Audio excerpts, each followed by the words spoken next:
Y bueno, vamos a darle ya a Natalia la bienvenida a nuestra invitada en el día de hoy. Así es, bueno, nuestra invitada definitivamente, les voy a decir un poco de su historia.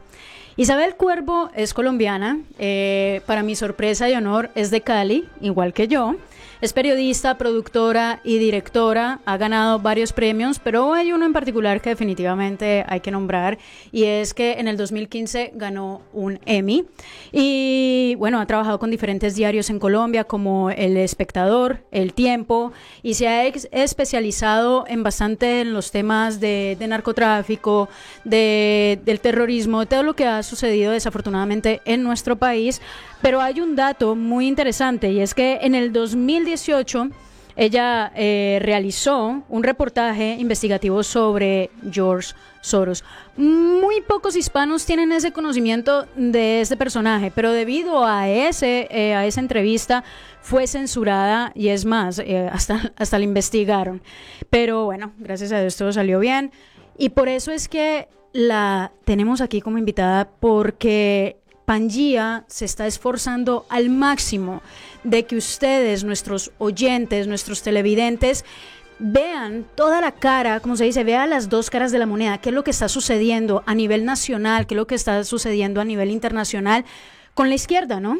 Que dicen que es diferente, pero en realidad es la misma. Es lo mismo, y definitivamente nosotros aquí en Noticiero Pangea tenemos ya rato queriendo trabajar y darle ese mensaje a usted, amiga, amigo, de que despierte, porque nos están rodeando a nivel mundial. Y fíjense lo que ha pasado con la historia de nuestra invitada en cuanto a George Soros, que obviamente aquí en Noticiero Pangea también hemos hablado de lo negativo que es este personaje, pero vamos a saber cómo está Isabel Cuervo. Isabel, buenas tardes y bienvenida. Hola, ¿qué tal? Buenas tardes, un saludo para ustedes, muchísimas gracias por esta invitación y un saludo cordial también para toda la audiencia. Que ya me dijeron que es de Cali, qué bueno, o sea, que Cali pachanguero, sabroso, ¿no? Así es, sí, compartimos la misma ciudad de nacimiento, sí. Aquí con Natalia, no lo sabía tampoco, muy bien. Bueno, una ciudad muy característica, sí, por la pachanga, por la salsa, por ser la capital de la salsa o la sucursal del cielo, pero una sucursal bastante apedreada y afectada en los últimos días debido a toda la situación esta del paro que se está llevando a cabo en Colombia ya hace más, se va a cumplir un mes, ¿no?, de paro, en una situación que ustedes conocen bien, muy crítica, no solamente para el país, sino especialmente para la ciudad de Cali. Sí, yo quiero comenzar con dos cositas. La primera, agradeciéndole, como siempre lo hago con Natalia, con los hermanos colombianos y ahora con usted, porque de verdad que estamos muy agradecidos de que Colombia ha abierto sus puertas a los venezolanos que han salido huyendo de una dictadura genocida, asesina, criminal, narcotraficante, y que ustedes de verdad han abierto las puertas y han recibido a más de 2 millones de personas. No es fácil abrir la puerta de la casa para que entre uno o dos, imagínense ustedes, 2 millones de personas. Agradecido totalmente.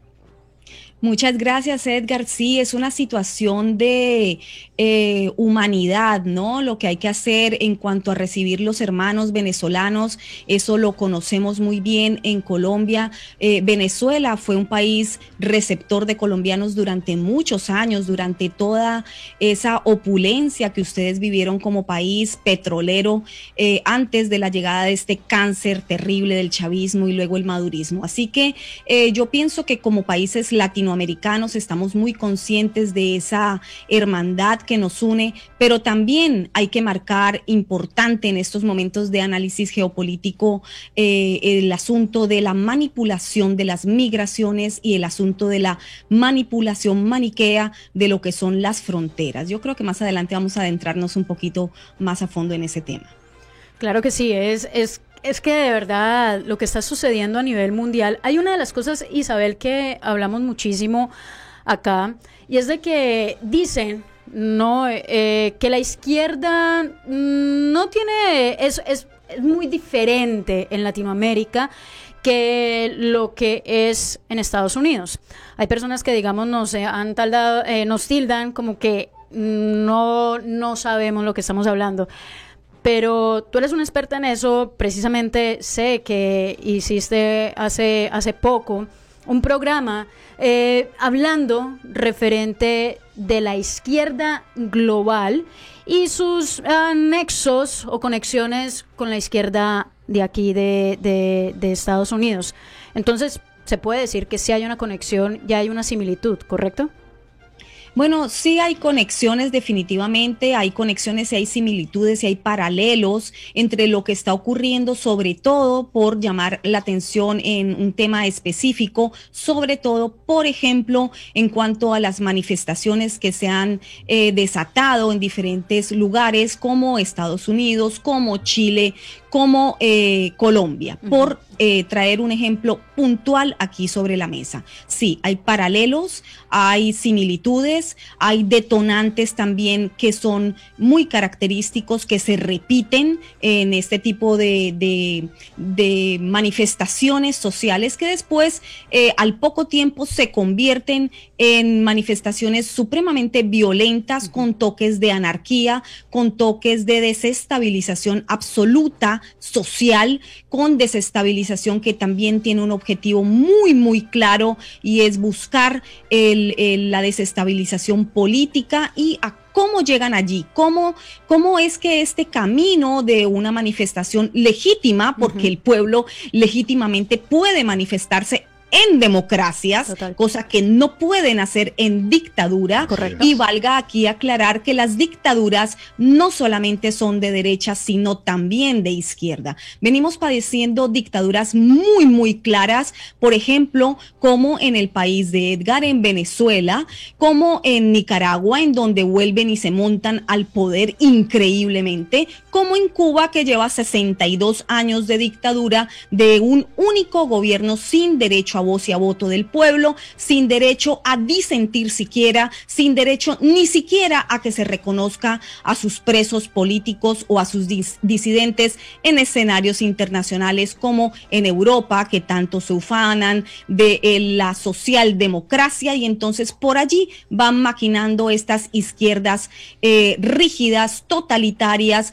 absolutistas, que sumen en una miseria y en un descontrol total de sus vidas a las poblaciones y a las sociedades. Yo creo que los ejemplos saltan a la luz, son más que evidentes. No se puede tratar de justificar los abusos a la población de países tan prósperos como lo era el mismo Venezuela. Por supuesto que con todas las imperfecciones que puede tener un país con una democracia en desarrollo, con una democracia imperfecta, con unas disparidades a nivel social muy fuertes, con una clásica lucha de clases de la cual también se cuelgan estos izquierdosos o izquierdistas para acrecentarla, alimentarla, marcarla notoriamente y entonces enfrentar a los pueblos. Esa izquierda era la que se vivía históricamente, digamos, 60s, 70s y todo lo que se vivió en la Guerra Fría antes de la caída del muro de Berlín. Pero estas nuevas izquierdas, ya muy, digamos, acomodadas al siglo XXI, pues nacen con una fortaleza aún más añadida. Y es que ya los pueblos no se enfrentan por luchas de clases, ya ese discurso de los barbudos que bajaron de la sierra y todo esto ya es un discurso muy antiguo, porque el mundo, en mi concepto, ya no se divide en izquierda y derecha, esa izquierda y derecha clásica de la que estamos hablando. En el ámbito geopolítico, según lo entiendo yo y lo puedo analizar a partir de mis investigaciones periodísticas, pues el mundo ya se divide de otra manera, no tan marcada entre estas dos polaridades, lo cual hace más difícil la comprensión de la geopolítica. ¿Por qué? Porque no es tan fácil como decir blanco y negro, derecha e izquierda. Ahora el escenario mundial es mucho más complejo, en donde, como venía diciendo, estas izquierdas se han fortalecido con un elemento añadido que los ha llevado a catapultarse aún más en el escenario mundial, y es que se han aprovechado perfectamente de la democracia para entonces poder llegar al poder por medio del mismo sistema democrático que atacan, que se supone que no funciona, que se supone que es un sistema imperfecto. Ellos se adhieren a él, se ponen su máscara de demócratas y llegan por medio de las urnas al poder para nunca más soltarlo. Esto es terrible, esto es lo que le ocurrió a Venezuela, por ejemplo, con las máquinas Smartmatic, que todos conocemos muy bien y del cual yo he hecho también múltiples investigaciones alojadas, todos saben, pueden pasar por mi canal de YouTube, allí pueden encontrar mucha información, sobre todo bien específica sobre este tipo de dictaduras modernas, ¿no? Como la venezolana. Smartmatic, máquinas que también utilizaron aquí en los Estados Unidos durante las últimas elecciones presidenciales, y todos sabemos muy bien que estas últimas elecciones en los Estados Unidos están en el ojo, en la mira de muchas personas, aunque los medios hegemónicos de comunicación lo tapen, lo nieguen o no lo informen. De hecho, esas elecciones presidenciales están en este momento siendo sometidas a una auditoría.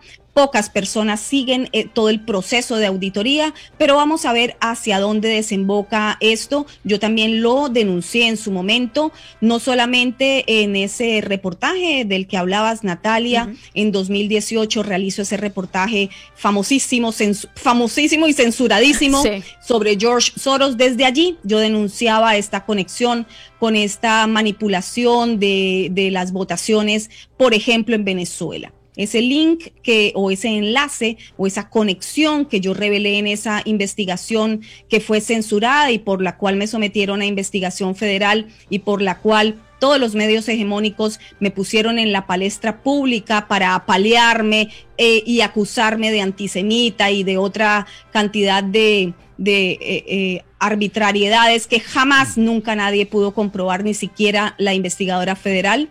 De todas formas, pues el daño a la imagen, ellos pensaban que estaba hecho y que yo iba a quedar callada, pero he decidido continuar haciendo mis investigaciones y continuar hablando, porque pues definitivamente los hilos que se mueven en la política y en la geopolítica profunda hay que revelarlos, hay que mostrárselos al público. Son complejos, pero hay que hacerlo porque los medios hegemónicos no lo están haciendo. Así es, y menos mal, hablando de ese comentario que hacías, que yo soy un barbudo, pero de los buenos, no soy de la sierra, soy demócrata, democrático, mejor dicho. Sí, porque yo iba a decir qué pasó. Bastante republicano, por cierto, y lo digo.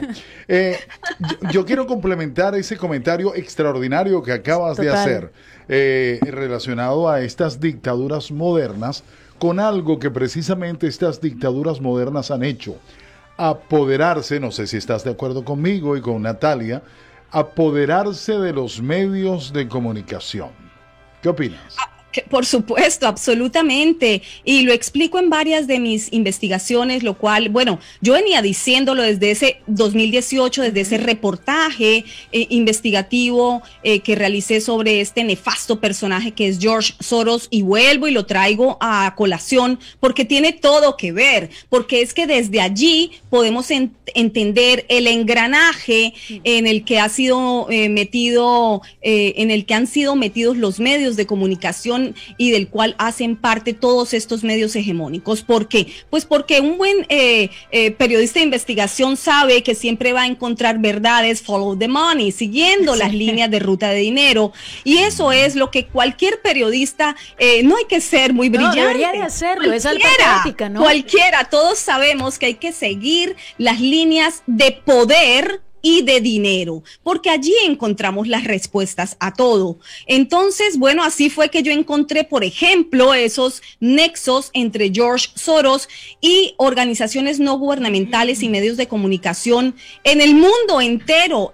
Conforman una red global de manejo de primero que todo, de lo que conocen muy bien en Cuba y sobre todo ahora en Venezuela, porque ya son víctimas de ello, de lo que es el marxismo cultural. Es decir, primero existe toda una manipulación de las sociedades por medio del manejo del lenguaje, del manejo de la idea, de lo que en Cuba llaman, y que Cuba lo aprendió de la antigua Unión Soviética, por supuesto, es que tienen los mejores maestros, no estamos hablando de nada improvisado, aquí estamos hablando de mecanismos de manipulación social y de teorías políticas, por favor, escritas ya hace más de medio siglo. Estamos viendo en acción en diferentes países lo que se ha venido hablando a nivel teórico durante años. Esto no es ningún invento de ningún aparecido en el 2020 ni en el 2021. Aquí estamos hablando de teorías de manipulación y teorías políticas como la ventana de Overton. Por ahí también varias personas me lo preguntaron y lancé una cápsula informativa sobre qué era eso. Allí está todo alojado en mi canal de YouTube, que lo encuentran por mi mismo nombre, Isabel Cuervo, para los que gusten pasar por allí y me perdonan la cuña. No, pero a veces... adelante. Se supone que tenemos es que colaborarnos y ayudarnos porque es que son grandes, o sea, el dinero los mueve mucho. Sí, y somos pocos también los que nos estamos dedicando a informar sobre estos, digamos, artilugios del poder y artilugios del manejo poblacional y artilugios de lo que es la profunda geopolítica. Entonces, pues claro, es complejo explicar todos los detalles en una sola entrevista, entonces siempre trato de redirigir la gente por allí, que es mi ventana de comunicación directa ahora con el público, ¿no? Allí voy alojando diversas cápsulas informativas que pueden ir visualizando, pueden ir digiriendo, volver a ver hasta que puedan entender cómo se van conectando todos los puntos. De esa forma trato de hacerlo para que la gente vea lo que yo sencillamente hallo en mis indagaciones, en mis investigaciones, y puedan pues conocer tal vez otros elementos que de la verdad que no se dice, de la verdad oculta, de aquella información política que nos está gobernando el día a día, la cotidianidad de tantos pueblos, pero la gente desconoce, porque la gente sigue, como es natural, a los medios hegemónicos de comunicación. Pero ya hay mucha gente despierta. No, total. Sobre todo desde 2020 la gente tiene mucho tiempo de revisar información, leer, ver y cuestionarse. Total. Y exigir respuestas y comprobar en piel propia cómo muchas cuestiones absurdas que estábamos viviendo y que aún continuamos viviendo no eran respondidas, por ejemplo, por organizaciones transnacionales que tenían el deber de responder, o tienen, hablo en presente, tienen el deber de responderle a la población y guiar a la población desde la claridad, la transparencia y la honestidad. Por ejemplo, la ONU, por ejemplo, la Organización Mundial de la Salud, por nombrar tan solo un par. Es increíble porque es muy cierto lo que estás diciendo. 2020 despertó a muchas personas que estaban bastante dormidas, pero todavía hay un sector que está medio dormido. Ahora, a nivel aquí de Estados Unidos, la comunidad hispana está como en una encrucijada, ¿no? Porque no todos hablan inglés. Entonces, bueno, aunque los medios de comunicación de inglés pues tampoco es que ayuden mucho, pero sí, la verdad no, uno se queda sorprendido. Pero, por ejemplo, solamente tenemos a Univisión y Telemundo. Y tenemos un periodista en particular, y aquí lo decimos ampliamente, y es Jorge Ramos. Jorge Ramos es una persona que sabemos que ha usado el periodismo para hacer activismo completamente para la extrema izquierda. Una de las cosas que no sé si has notado, ellos también usan mucho el marketing. La gente, cuando le repiten una palabra y una palabra y una palabra, es lo que terminan diciéndole a uno, que les dice, oiga, por este lado no es, o la información en sí, el contexto es este. Por ejemplo, ahorita estamos viendo el famoso Big Lie, la gran mentira. Es lo que están usando los medios de comunicación para precisamente tapar lo que están haciendo en las auditorías en Arizona y ahorita ya van a comenzar en Georgia. Eso como tú, hablemos un poquitico, digamos, de antes. Eso se veía de esa manera antes, Isabel, a nivel periodístico, o ahorita es que ya ha entrado la mano tan fuerte de la extrema izquierda y George Soros, que el dinero es el que está moviendo todo y ¿qué pasa? ¿Los periodistas perdieron la ética? Bueno, hay un poco de todo. En mi experiencia, lo que he podido comprobar es que hay un poco de todo. Es decir, el periodismo siempre fue una vocación más que una profesión. Entonces, la entrada a los medios de personas que se han preparado simplemente por el interés de aparecer como en cámara, frente a los micrófonos, como una cuestión de glamour y más que una cuestión de misión con las poblaciones, con las sociedades, y que sea realmente sentido como un objetivo de vida, ¿no? Como una misión, eso abunda. Hay mucha gente que lo que busca son los medios de comunicación como tribunas para poder formarse como personalidades públicas, que incluso ese es un nuevo término, eso no existía antes. Antes existíamos los periodistas buenos, mediocres y malos, había de todo. Pero también, obviamente, los medios de comunicación eran bastante estrictos y sabían muy bien que aunque habían y existen o deberían existir todavía las líneas editoriales, pues uno sabía muy bien qué periódico tendía hacia la derecha, cuál hacia la izquierda, cuáles se enfocaban en su línea editorial en enfatizar, por ejemplo, en orden público, en investigación, en política. Otros medios tenían tendencia en su línea editorial hacia publicaciones de otro tipo, más hacia lo social, etcétera, etcétera. Eso era lo normal. De igual manera, el público escogía sus medios de comunicación, escogía sus periodistas, y eso es lo que yo solicito ahora al público: siga escogiendo sus medios y sus periodistas, porque sí hay medios y sí hay periodistas. Lo que pasa es que los que estamos informando desde la honestidad, desde la integridad, desde donde no nos movemos en la ética y decimos lo que cayó, yo indago toda línea de poder, yo no pertenezco a ningún partido, no profeso ninguna tendencia política, no lo hago, pero voy a indagar por todo lado, porque si no, no puedo encontrar la verdad para contártela a ti. A veces puede parecerte contradictoria, pero es que así es que la realidad así es, correcto, porque la realidad es cambiante. Entonces los políticos, los poderosos, quienes ostentan el poder en la sociedad y en el mundo, pues también varían, y varían dependiendo de sus conveniencias en términos de negocios. Por lo tanto, el periodista tiene que ser ese veedor constante que le confirme a la sociedad a quien informa y a quien se debe, porque el periodista se debe a la sociedad, que crea en uno, porque uno ha ido, ha mirado, ha entrevistado, ha hablado con las fuentes, ha confirmado y ha corroborado los hechos. Entonces el público cree en lo que ese periodista le informa. ¿Cuál es la diferencia entre esa línea editorial y lo que ahora estamos viendo, que es notablemente un sesgo?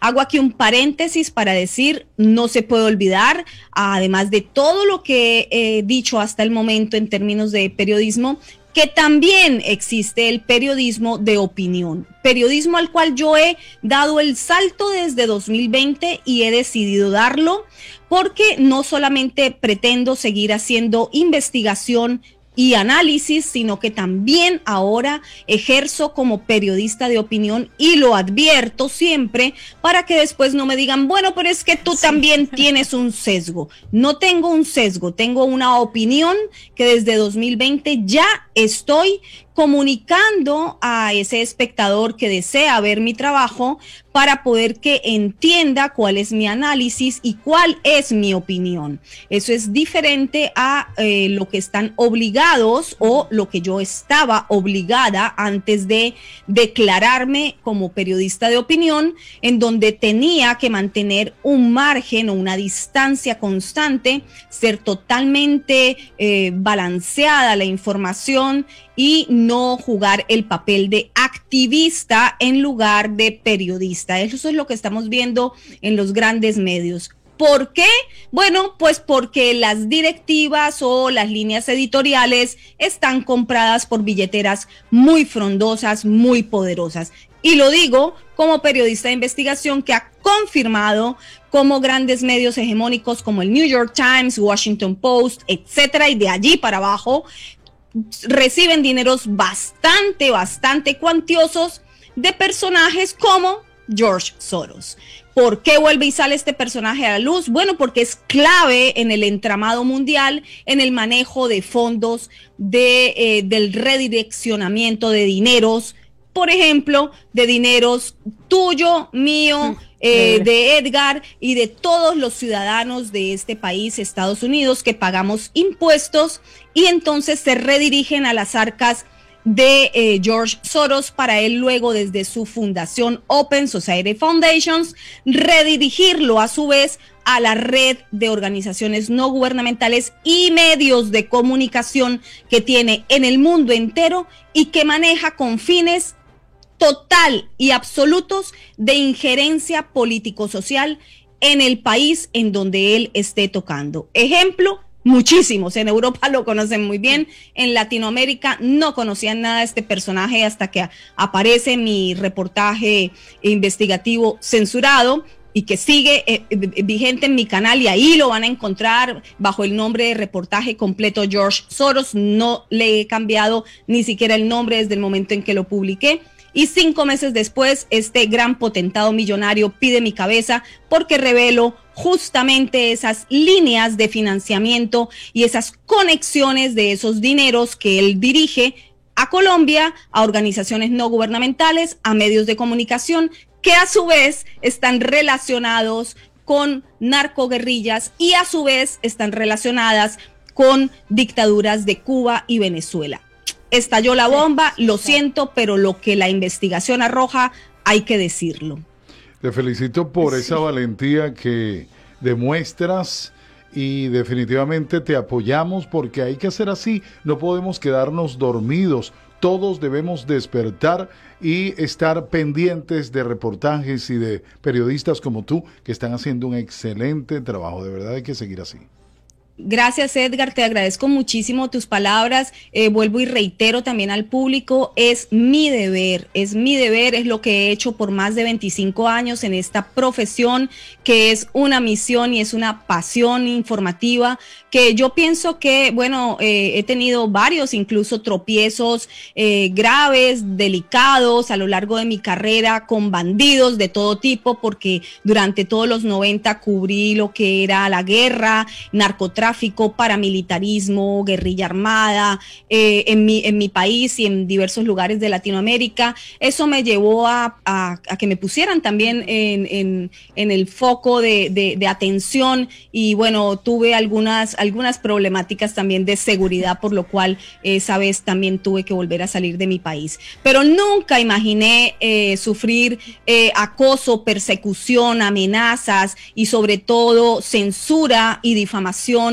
en los Estados Unidos. Es entonces cuando me doy cuenta cómo grandes medios de comunicación y cómo grandes directivos de medios, incluido y en primer lugar aquellos que dirigían el medio de comunicación para el que yo trabajaba, Radio y Televisión Martí, en cabeza en ese momento de Tomás Regalado y de John Lansing, que se arrodillan ante el poderoso George Soros y cumplen la orden que él dicta en el mismo día que George Soros envió la carta pidiendo mi cabeza. Ese mismo día me pusieron de patitas en la calle y sin ningún problema obedecieron los dictámenes de este suprapoderoso multimillonario para entonces después someterme a investigación federal acusándome de antisemitismo y de haber dizque incumplido la ética periodística. Lo que no contaban era que obviamente yo como periodista de investigación guardo evidencia en diferentes lugares, guardo la evidencia y guardo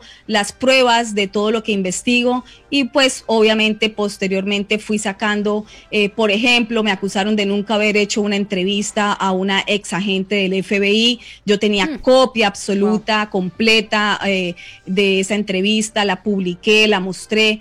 Y bueno, todo fue demeritado porque no pudieron comprobar que ni una sola línea de esa investigación periodística era falsa. Los documentos están allí y además la historia y los hechos han seguido comprobando y confirmando que lo que se informó desde 2018 ha seguido evolucionando y ocurriendo. Por ejemplo, estas revueltas en Colombia en este momento que han tomado esta magnitud de anarquía, de caos, de descontrol absoluto de lo que es el país en términos políticos.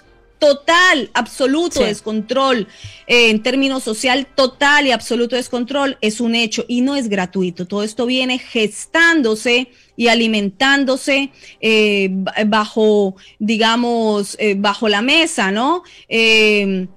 Muy propicio el ambiente que se le extendió desde esa mesa de negociaciones en La Habana entre el grupo narcocriminal de las FARC y el entonces gobierno de Juan Manuel Santos, que proclamó que había dejado el país en paz, fue a recibir un Nobel y el país jamás ha sentido lo que es una real paz y además lo dejó absolutamente minado por dentro en sus instituciones.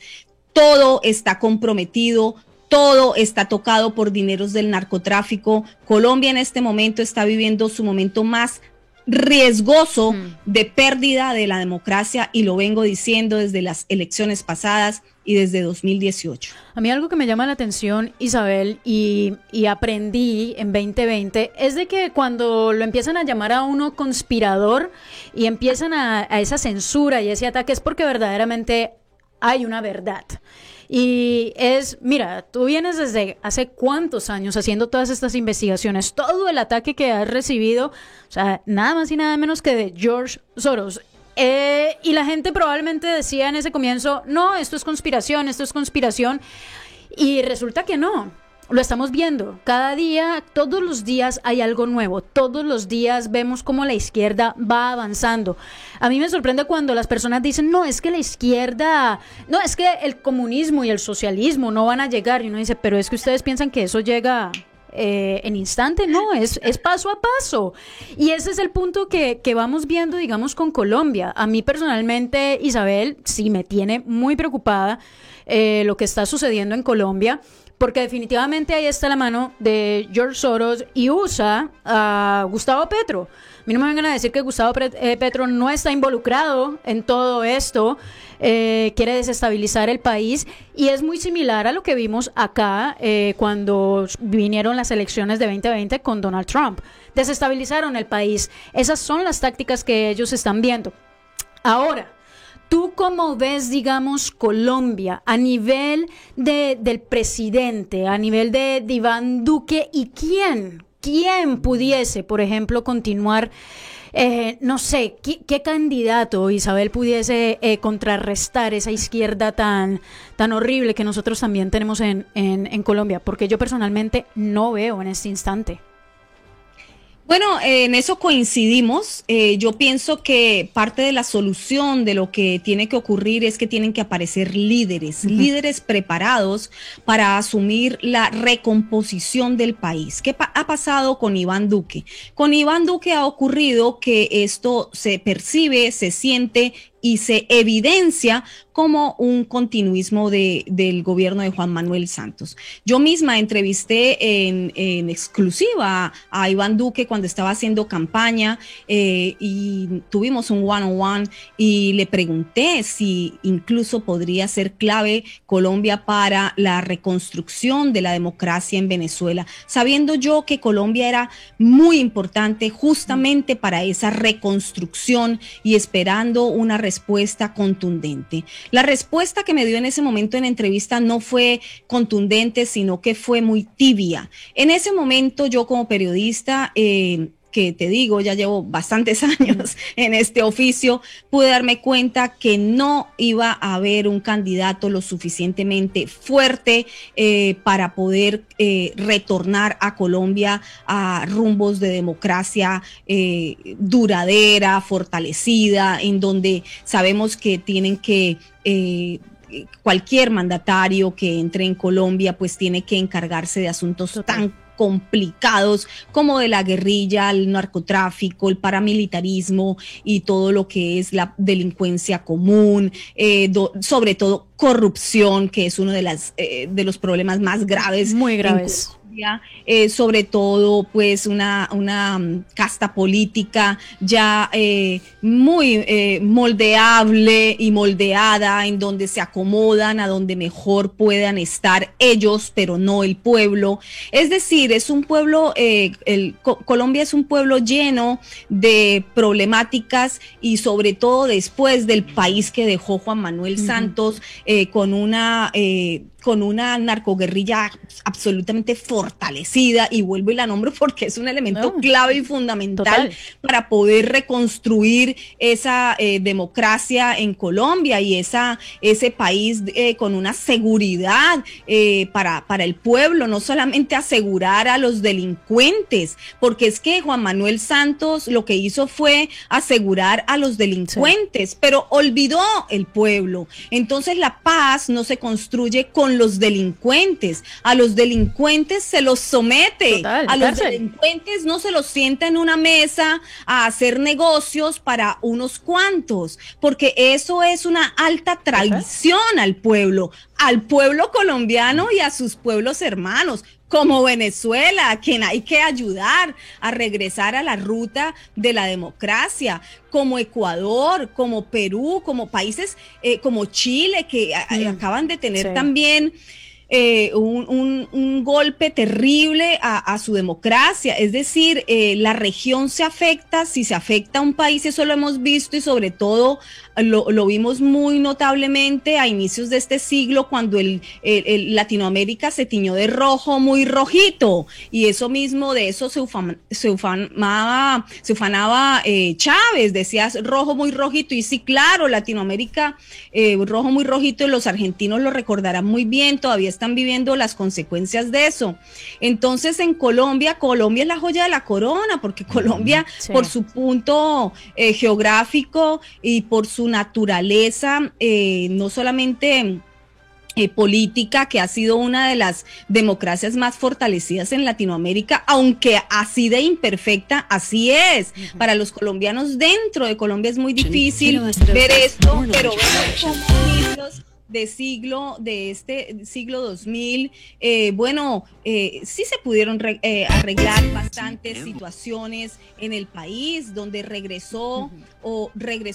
donde nació incluso un orgullo patrio que desconocíamos en Colombia, donde se mermó los cultivos ilícitos de droga, donde se redujo la delincuencia, donde los paramilitares fueron extraditados, están aquí en los Estados Unidos pagando por sus culpas, en donde se redujo la narcoguerrilla notoriamente, estaba a punto de ser vencida hasta que entró el traidor de Juan Manuel Santos y se los llevó para La Habana para negociar en petit comité, en una mesa en donde ni la prensa ni nadie tenía acceso. en un territorio que ha sido, pues obviamente durante años, durante décadas, desde los 60, un país que alimenta justamente estas guerrillas que en su mentalidad lo que tienen es llegar al poder a partir de la violencia, de matar pueblo, de secuestrar a su propio pueblo. Es que no podemos olvidar que las FARC son los creadores de los collares bomba, que las FARC tuvo campos de concentración en Colombia, que las FARC sentadas hoy en el Congreso y otro brazo en el monte con el negocio del narcotráfico son los responsables todavía de secuestros de los que nadie habla porque se firmó la paz. ¿Dónde están los niños? Exacto. ¿Dónde están los menores reclutados? ¿Dónde están los aún secuestrados? Años sin saber de ellos sus familiares. No saben si están vivos, si están muertos, si orarles, si hacerles misas, olvidarlos o buscarlos. Es que esa realidad nadie parece que en este momento ya lo que queremos es que perdón y olvido. No, perdón y olvido no, porque es que cuando tú perdonas actos tan terribles de lesa humanidad, quiere decir que estás avalando el que eso suceda. Entonces, eso es un juego muy macabro y muy peligroso, porque cuando tú avalas el terrorismo, cuando tú avalas actos y crímenes de lesa humanidad, que además no prescriben, pero se pueden acordar en mesas en La Habana, con firmitas bajo la mesa, y después salen a la luz pública y ya todo está acordado. Sí. El pueblo merece respeto y por eso pasa lo que ocurre, ¿no? Pero es que se nos ha olvidado también Juan Manuel Santos, o sea, el pueblo colombiano dijo que no. O sea, hubo un plebiscito. Así y nosotros dijimos que no. Nosotros dijimos un plebiscito. No. Que ni siquiera se respetó, no se respetó, porque no solamente Juan Manuel Santos, que ya había hecho su súper lucrativo negocio, porque este ha sido el lavado de activos más multimillonario de la historia de la humanidad. Las FARC son el grupo narcoterrorista, cartel de drogas más poderoso del mundo. Eso hay que decirlo porque la gente no quiere escucharlo en el exterior, sobre todo en Europa, en donde están muy acostumbrados a defender todas estas líneas.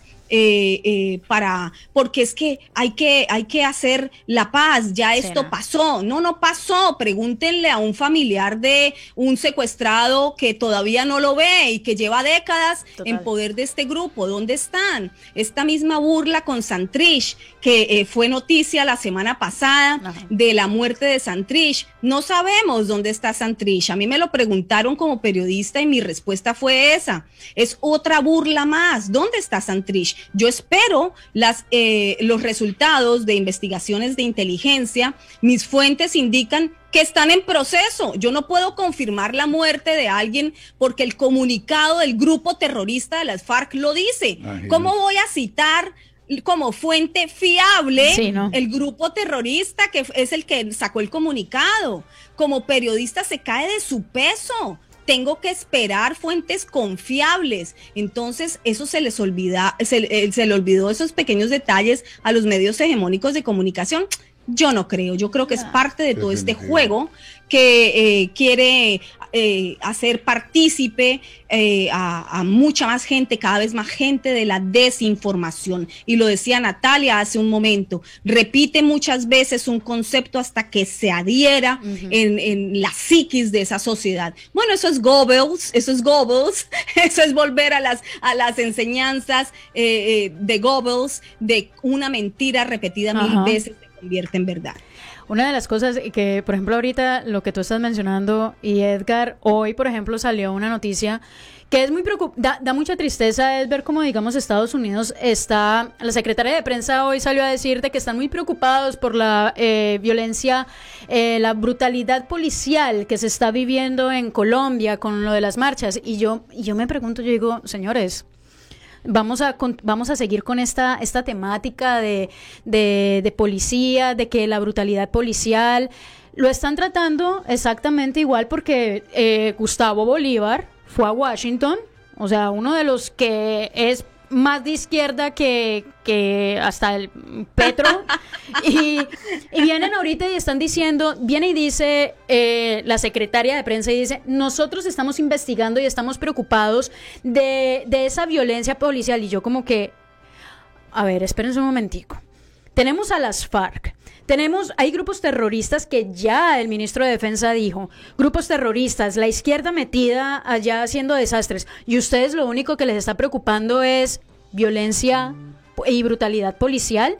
Ahí es donde estamos viendo la mano de la izquierda totalmente en todos los aspectos, que ese es el temita y ese es el caballito en el que nos tienen a nivel mundial. Así es, definitivamente.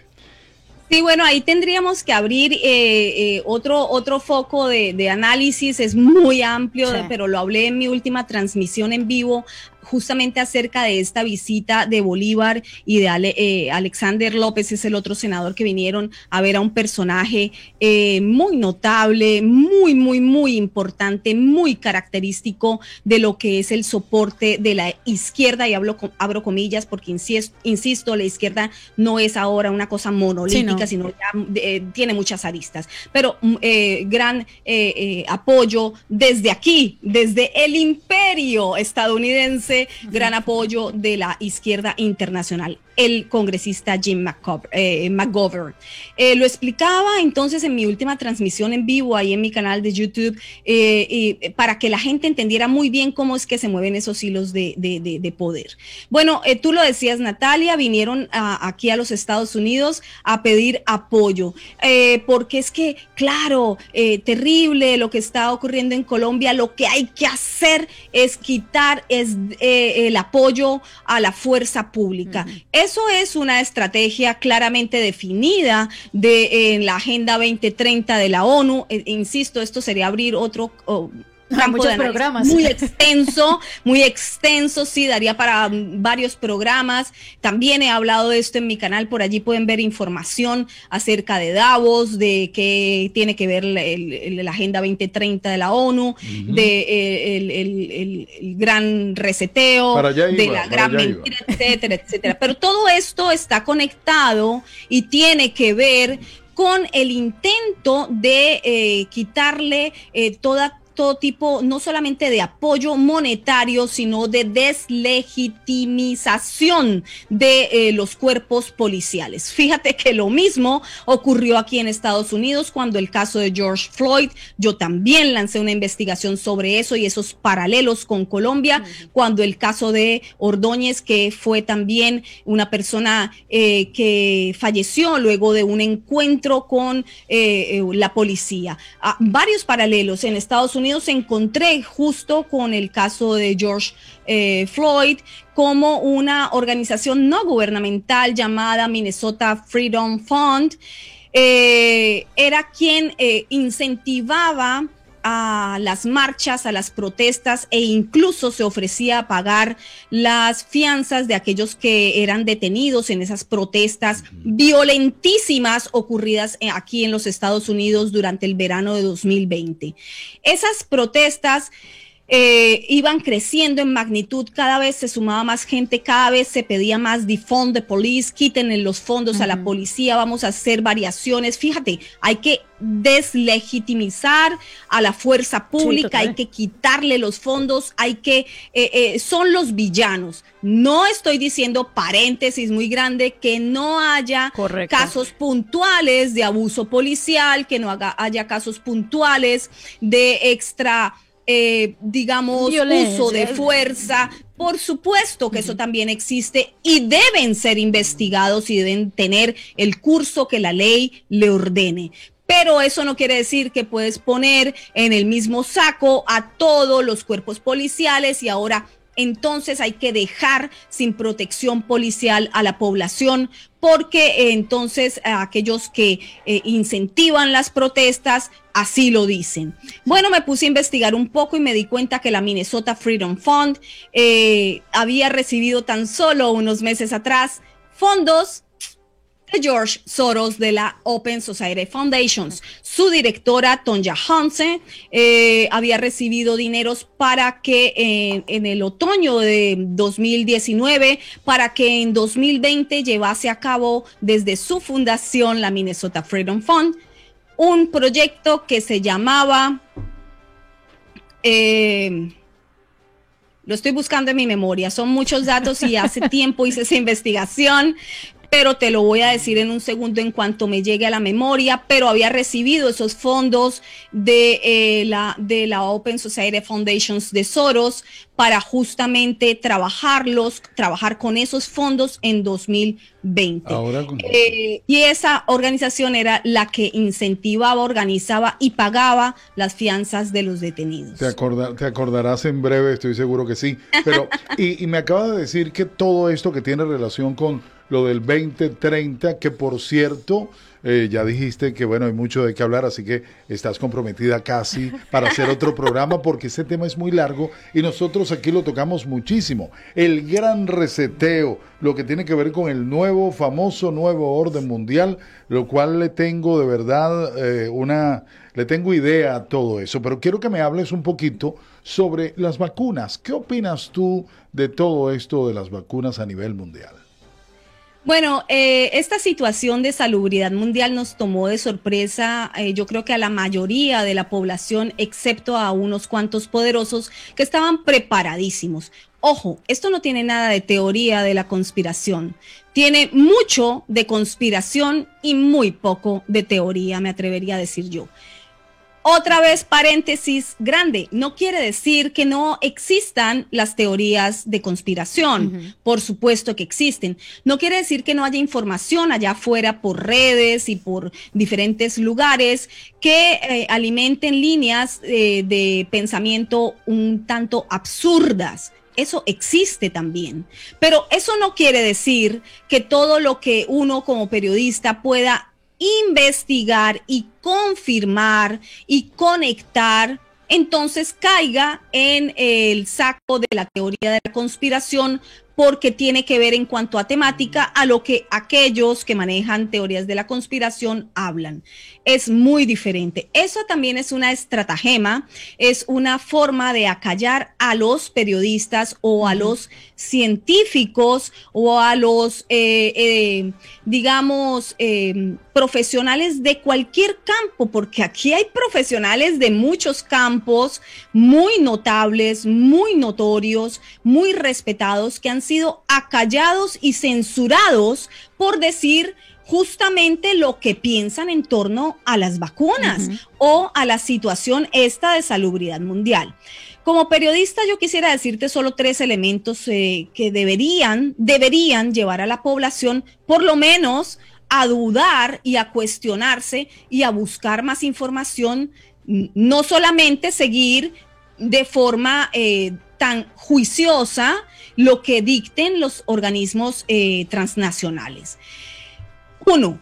La Organización Mundial de la Salud, en lo que yo llevo de historia haciendo periodismo, que son más de 25 años y no te digo cuántos porque me van sacando la edad y bueno, tampoco. La Organización Mundial de la Salud nunca en lo que yo recuerdo de ejercicio periodístico ha sido tan contradictoria. Sí. Nunca un día aseveró algo y al día siguiente se contradijo a sí misma. Nunca jamás fue declarada una pandemia con las características con que esta fue declarada. Es decir, el concepto de pandemia se cambió, se varió y se ajustó a lo que estábamos viviendo para declararse una pandemia. Quiero abrir interrogación para no aseverarlo, pero cuestionémonos. ¿Así fue? ¿Por qué? Pregúntense, ¿por qué? Bueno, ¿por qué se declara una pandemia? Cuando habíamos visto países enteros clausurados, cerrados por una enfermedad que tiene este mínimo nivel de mortalidad. Eso tampoco lo habíamos visto como población. ¿Eso es normal?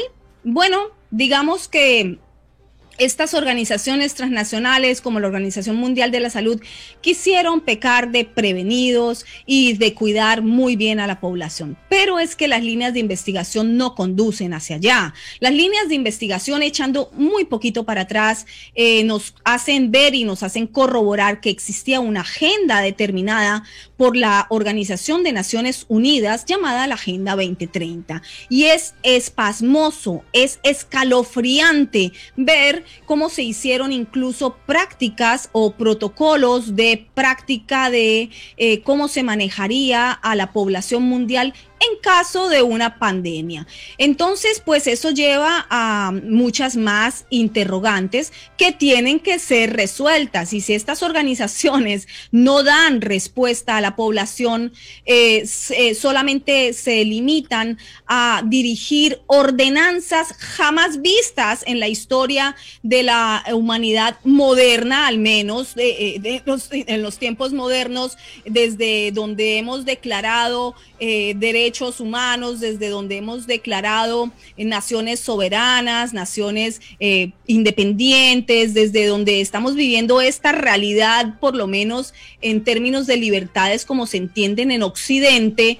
¿Cuándo habíamos visto que 2, 3 organizaciones transnacionales se unan para ordenarle a la población: enciérrese, cállese y cúmplase? ¿Qué es esto? Sí, esto tiene que llevar a una interrogante, a decir un momento, yo quiero un poquito más de respuestas, porque si tú, como organización transnacional, le vas a decir al gobierno de mi país que es soberano, se supone, ¿no? Se supone que es soberano. Le vas a decir a Italia, España completo, Colombia completo, Estados Unidos completo, Chile, Uruguay, tantos países cerrados por completo, la población entera amordazada, nos han disfrazado a todos de vándalos, para después incluso surgen protestas y se olvidó la pandemia, ¿no? Surgen las protestas y todos vestidos de vándalos, porque es que hay que protegerse, taparse la mitad de la cara y salir a hacer protestas, porque es que allí ya no existe el virus, ¿no?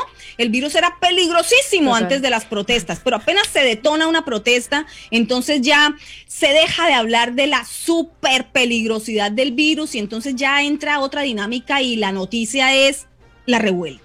¿Ok? La revuelta pidiendo quítenle fondos a la policía, quítenle fondos a los que se supone que deben cuidar la población, porque es que ellos son los agresores, hay que incrementar esto, y la población civil encerrada, amordazada, negado su derecho legítimo y soberano de todos los pueblos a trabajar, derechos a transitar libremente, derecho a la unión, a la reunión social. O sea, estamos hablando de mecanismos que han vivido países totalitarios, comunistas, socialistas, porque el comunismo jamás ha existido. Pero bueno, eso entra para otro programa, ¿no? Para analizar el por qué. Pero países totalitarios, de gobiernos totalitarios que se dicen socialistas, que han vivido eso. La prohibición a la reunión, la prohibición al libre tránsito, la prohibición a...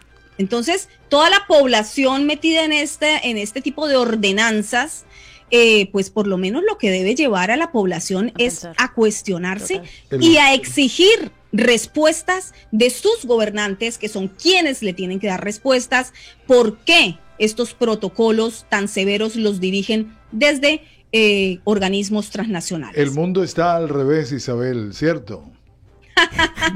Yo diría que al revés y muy mezclado. En este momento las fichas se han ido poniendo en su sitio para aquellos interesados en la gobernanza global. Han ido poniendo sus fichas, pero algunas fichas se le desacomodaron, otras fichas se les retrasaron, porque, por ejemplo, en los Estados Unidos se les retrasó un poquito el proceso. Sí, un poquito. Se les retrasó un poquito. Había alguien que se le interpuso, hubo un gobernante que se les interpuso.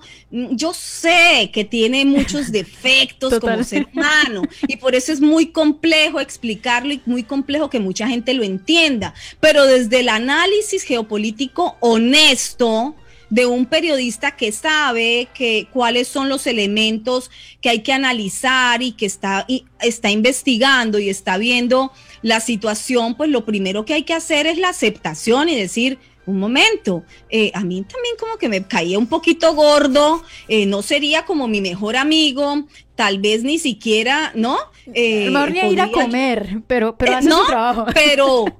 Pero yo no estoy haciendo ese análisis en términos personales. Exacto. Yo estoy haciendo el análisis como periodista, que es mi deber, hacer el análisis con lo que yo encuentro que está sucediendo a nivel político, y veo que esta personalidad, como Donald Trump, fue una piedrota en el zapato para los intereses globalistas. Entonces, es un hecho, había que informarlo, había que decirlo, había que mostrar las evidencias, a pesar de que esto pues se ganase inmediatamente lo tachan a uno de trompista, de ultraderechista, de nazista, de todos los epítetos que te puedan llevar a calificarte como una persona.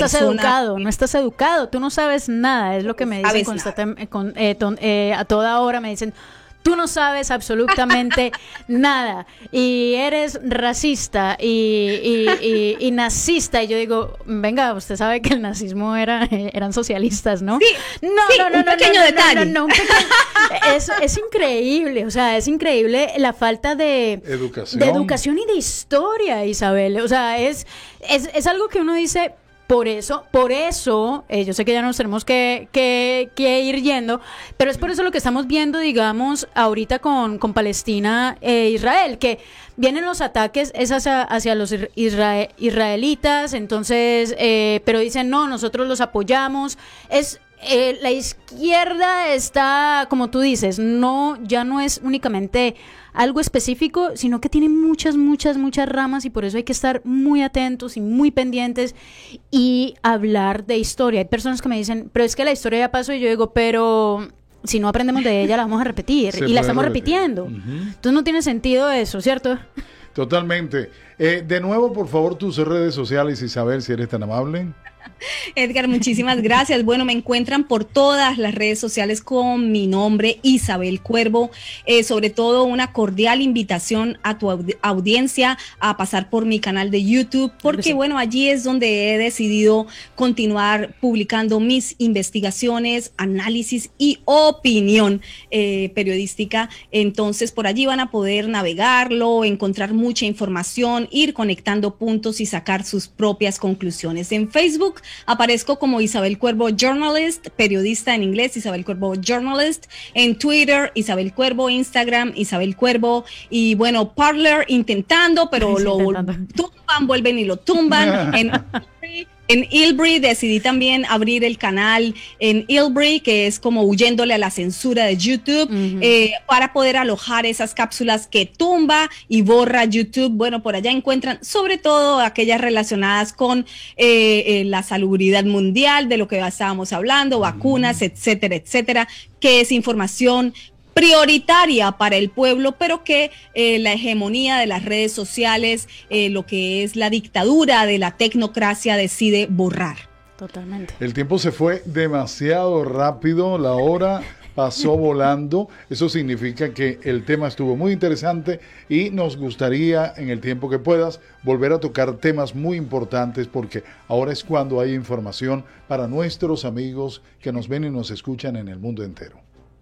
Agradecerles muchísimo, Edgar y Natalia, muchísimas gracias por esta invitación. Es para mí un placer haber estado aquí con ustedes. No, muchísimas gracias, de verdad que el placer es nuestro y sí, ya estas casas, Pangea es tu casa, eres más que bienvenida y síganla también en sus redes, que definitivamente hay mucha información. Agradezco muchísimo que todavía hay periodistas y esa eres tú. Agradecidísima totalmente, porque necesitamos más Isabel Cuervos. Eso es lo que necesitamos, la verdad. Así es, sigue adelante. Muchas gracias, el honor es mío, muchísimas gracias. Gracias. Un gusto. La periodista Isabel Cuervo de Colombia con nosotros en este lunes 24 de mayo. Excelente, ¿verdad? No, excelente. Por eso una entrevista fue desglosando todo, fue paso a paso, fue explicando con detalle. Y todavía hubiésemos podido quedar mucho más. Pero fue ese detalle y es muy importante que, por favor, vean este programa, sigan las redes, síganos a nosotros también, que hacemos lo que queremos y lo que dijo, ya lo que hemos venido diciendo nosotros, ¿no, Edgar? Escuchen, pero saquen ustedes sus propias conclusiones. Sí, no se cierren solamente a escuchar un solo lado. Siempre hay dos caras y al final nos damos cuenta que probablemente hay una tercera cara y es la que usted saca cuando tiene todo el análisis. Y fíjense que es muy importante que una periodista como ella, Isabel Cuervo, ha sido, vamos a decir que negreada por todo el mundo, la han eliminado porque dice la verdad. En cambio hay otras personas que dicen cosas que no son y están en los medios de comunicación. Entonces, póngale atención a eso porque el futuro suyo, ¿verdad? Y el futuro sobre todo de sus hijos, nietos y los hijos y nietos de sus nietos van a sufrir la calamidad que estamos viviendo en este momento. Hoy estaba... Noticiero Pangea. Las informaciones más importantes del momento. Reporteros desde cualquier parte del mundo y para todo el planeta. Donde esté la noticia,